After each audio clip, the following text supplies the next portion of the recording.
இன்னைக்கு சினாரியோவில் நம்ம லைஃப்ல நடக்கிற எல்லா விஷயங்களுக்கும் யார் பொறுப்பெடுக்கிறோம் அப்படின்னு பார்த்தாச்சுன்னா நம்ம வேற யாரோ ஒரு ஆளை பிளேம் பண்ணிட்டு நம்ம வேற கை கழிச்சிட்டு போயிடும். ஒரே விஷயம் நான் சொல்றேன், கஷ்டம் அப்படிங்கிற விஷயத்த நம்ம எப்பவுமே நம்ம யோசிச்சுட்டு இருந்தோம் அப்படின்னா நம்ம இஷ்டப்பட்ட விஷயத்த நம்ம அடைய முடியும் பார்த்தா கண்டிப்பாக முடியாது.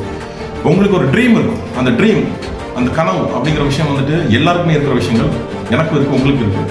ஸோ கனவை தேடி ஒரு பயணம் அப்படிங்கிறது நீங்க தான் அதை ஏற்படுத்திக் கொள்ள வேண்டும். அந்த கனவை அடைகிறதுக்குள்ள முயற்சிகளை நம்ம தான் ஏற்படுத்திக் கொள்ள வேண்டும். ஏன்னா சில ஆட்கள் கனவு சின்னதாக இருக்கும், சில ஆள் கனவு பெருசாக இருக்கும், சில ஆளுக்கு கனவு பெரிய லெவலில் இருக்கும். ஸோ உங்கள் கனவை பொறுத்து நம்முடைய ஒர்க் எஃபர்ட்டை எப்படி கூட்டணும் எப்படி குறைக்கணுங்கிற விஷயத்த நம்ம தான் டிசைட் பண்ண முடியும். தயவு செய்து எந்த காரணத்தை கொண்டு போய் நீங்கள் உங்களுடைய இயலாமையை வேற யாருக்கு மேலே திணிக்காதீங்க. கஷ்டங்கள் ஏற்றுக்க கற்றுக்கணும், வழிகளை ஏற்றுக்க கற்றுக்கணும், விமர்சனங்களை ஏற்றுக்க கற்றுக்கணும். எல்லாத்தையும் நம்ம ஏற்றுக்க கற்றுக்கிட்டோம் அப்படின்னா நம்ம அடுத்த கட்டத்துக்கு போக முடியும்.